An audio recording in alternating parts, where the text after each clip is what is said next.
Ladies and gentlemen, I'm Matt Ledbetter, and I'm going to give you a book preview of the newest 450-page masterpiece of Benny Carter.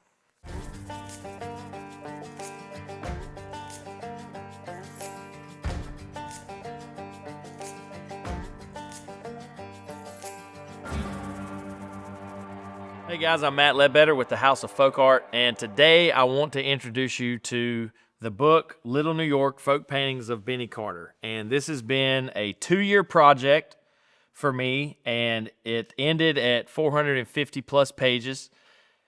And I just want to give you a tour through the book. Hardback, nice.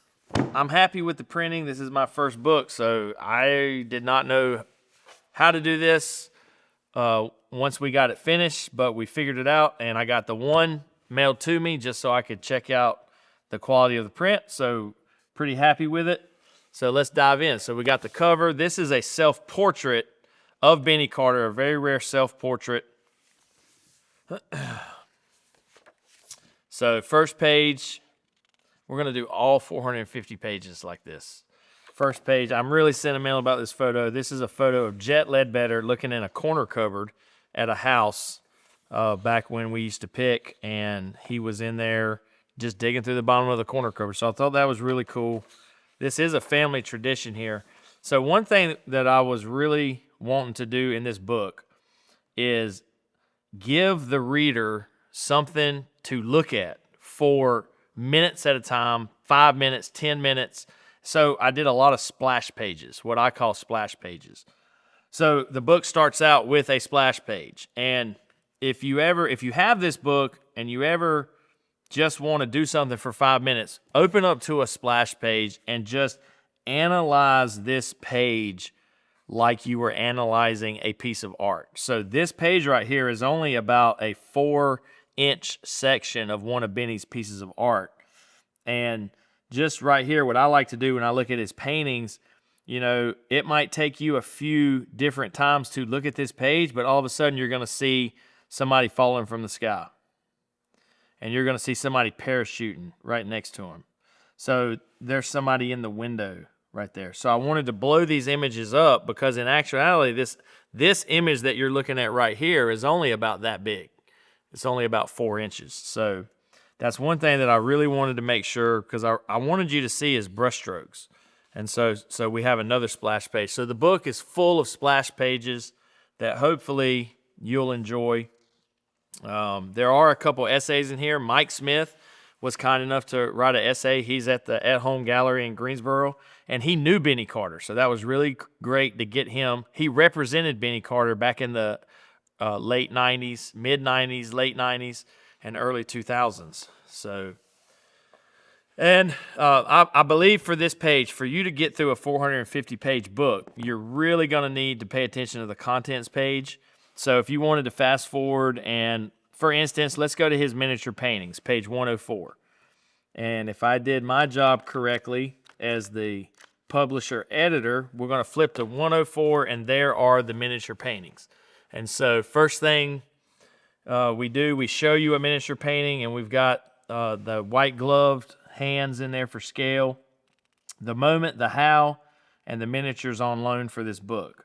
And then it goes through some very high-end quality photos of these miniatures. And a lot of these miniatures you can see. And one cool thing about the book is, okay, so we're looking at this. We're looking at this picture right here, and it's blowed up 8 to 10 inches.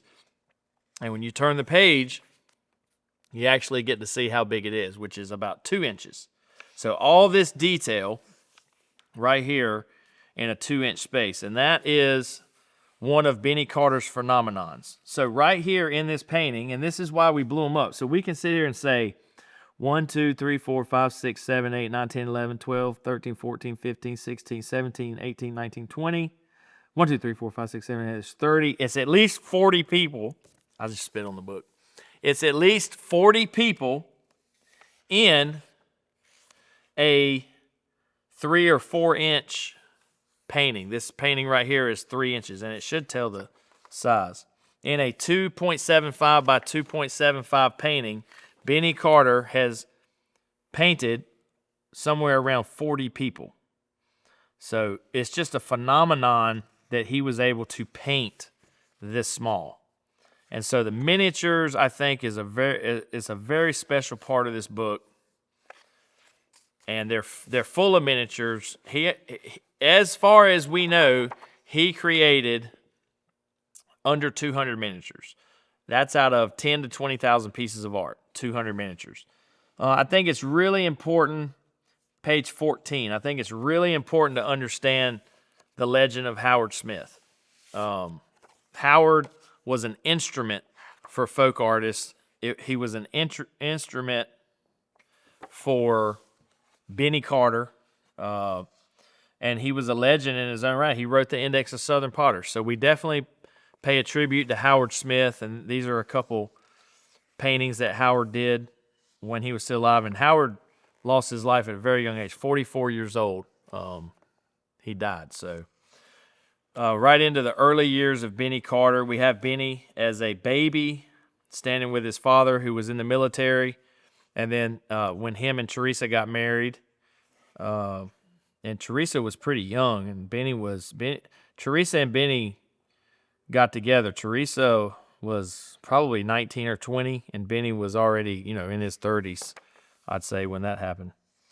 So we've got some really good features right here. Benny Carter when he worked at Halstead Metals, Halstead Industries, and then when he transitions to a folk artist, we've got his business card there. And one thing that this book is going to bring to light, and some of you already know this, but Benny, this is Benny's second painting right here, painting number 2. And you can see truly how childlike it was. I mean, it's not much to it. It's a memory painting, fishing at a fishing hole.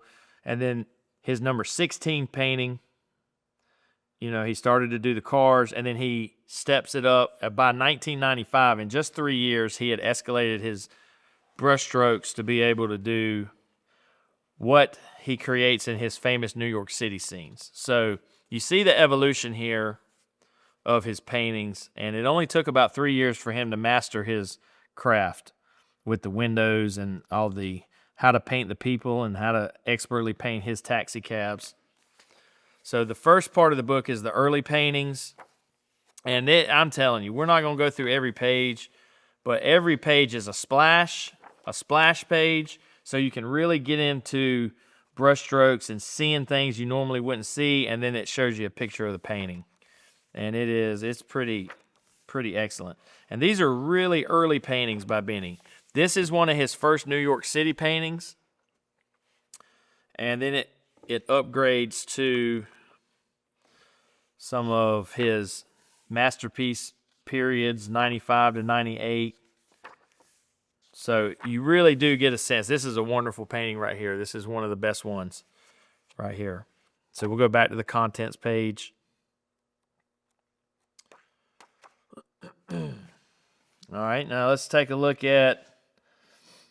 let's go to his musical instruments, page 248. So a lot of people might not even know that he made musical instruments, but Benny did a lot. And when you make 10 to 20,000 pieces of art, you do a lot of different art.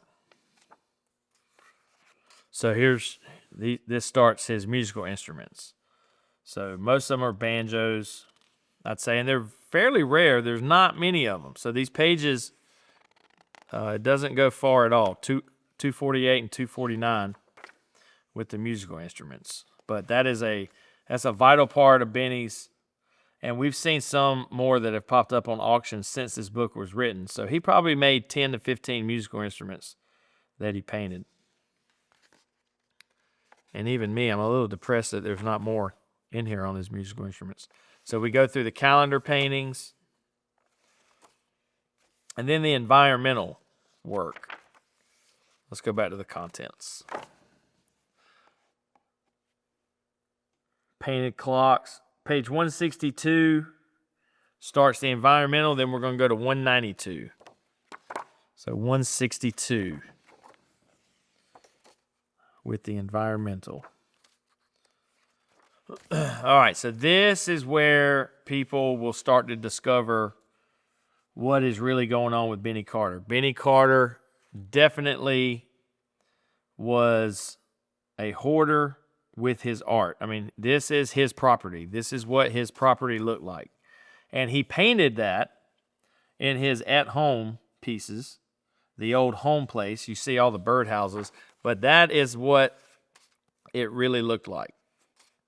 And Benny he knew the secondary art market, and he knew that he wanted to document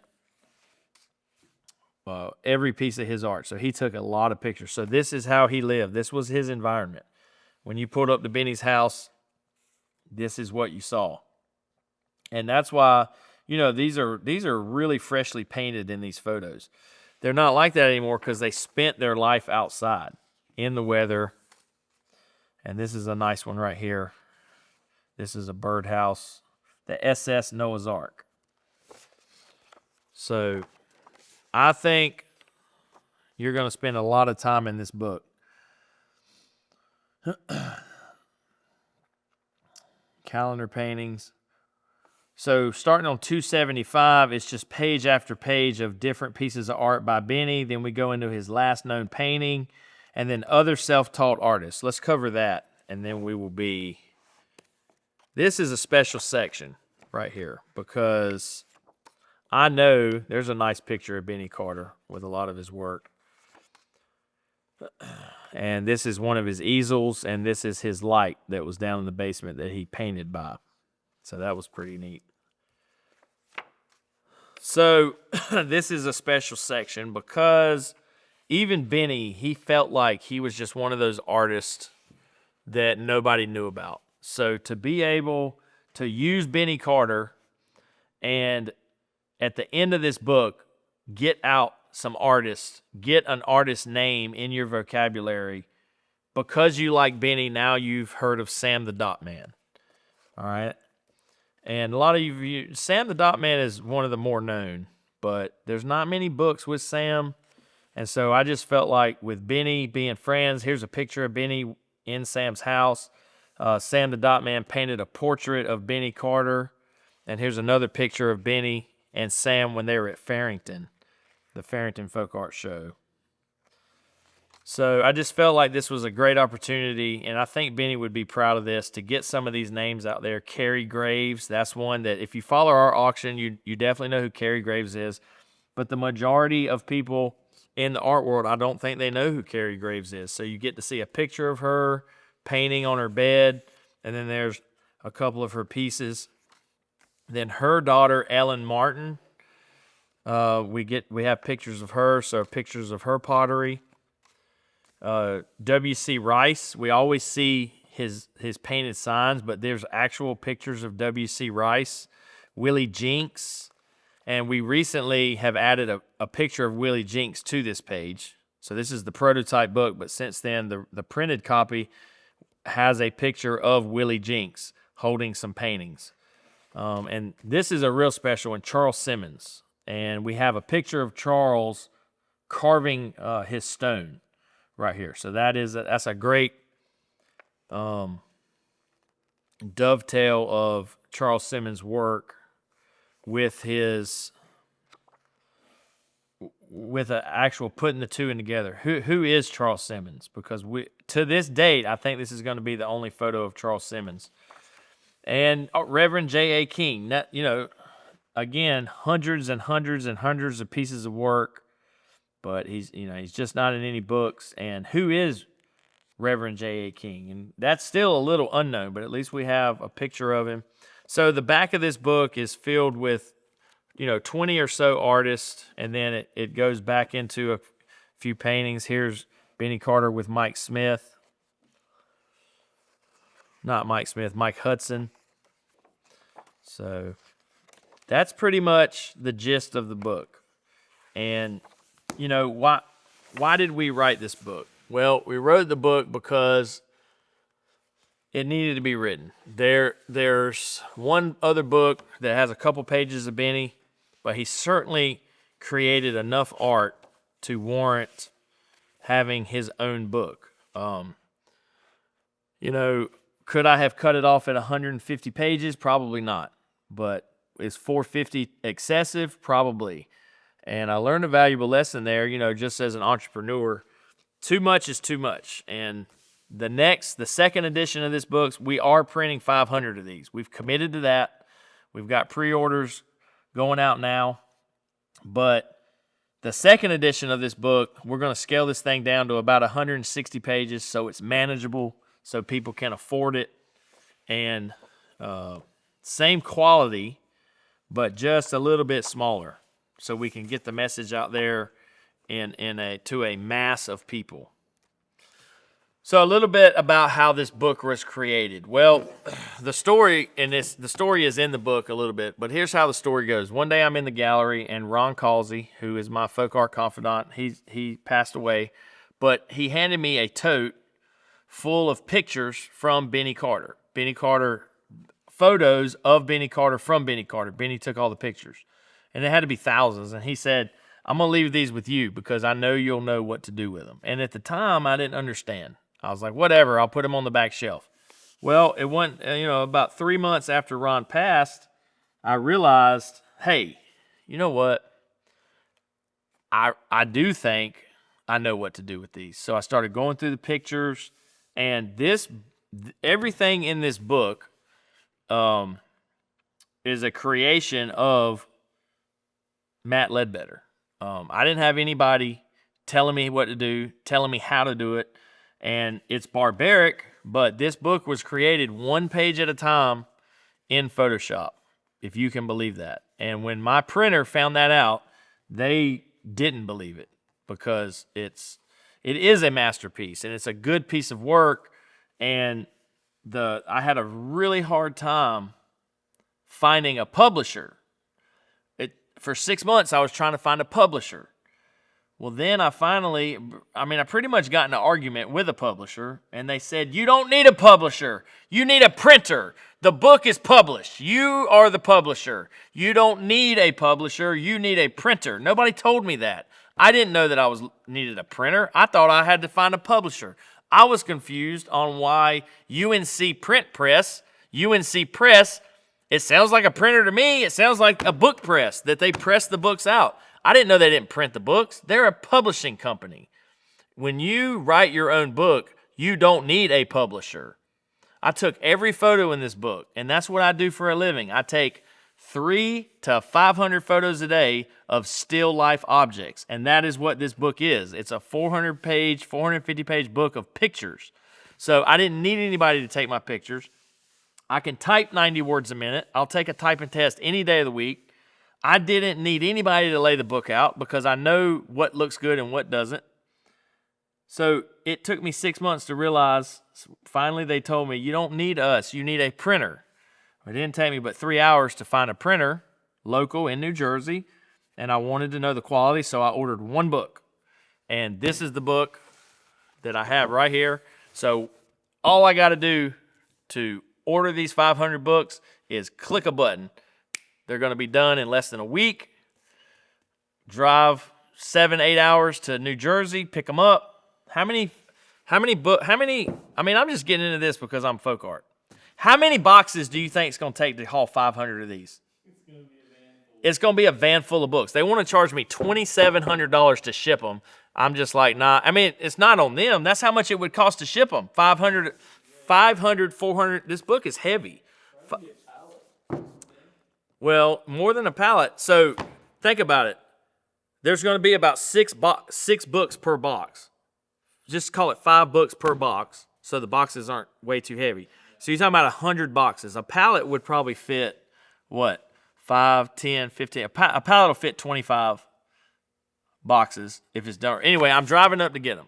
What I'm saying is, if you want to call this book folk art, this book itself is a piece of folk art. The way I did this book, it's a piece of folk art. And I can't tell you any better than that. Figuring out, how am I going to get people to understand? How am I going to get people to understand the scale and the magnificence of these miniatures? And then one day it hit me. I'm going to hold the miniature in my hand so they can see how big it is.